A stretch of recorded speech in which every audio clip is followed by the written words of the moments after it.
ભારતના ઓપરેશન સિંદૂરથી આતંકીઓનો સફાયો કરવામાં આવ્યો છે। 7 મેના રોજ ઓપરેશન સિંદૂરમાં આતંકીઓનો સફાયો કરવામાં આવ્યો। પાકિસ્તાનમાં ભારતે 9 આતંકવાદી કેમ્પ ઉડાવી દીધા છે। ઓપરેશન સિંદૂરમાં 100 આતંકવાદીઓને ઠાર કરવામાં આવ્યા છે।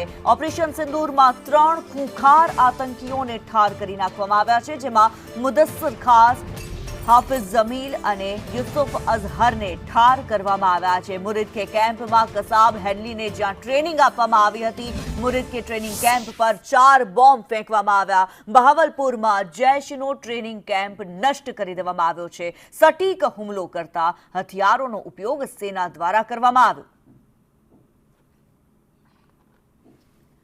ત્યારે ભારત દ્વારા ઓપરેશન સિંદૂર જે ચલાવવામાં આવ્યું, ઓપરેશન સિંદૂર લોન્ચ કરવામાં આવ્યું હતું, તેની અંદર 100 થી વધારે આતંકવાદીઓનો સફાયો કરવામાં આવ્યો છે।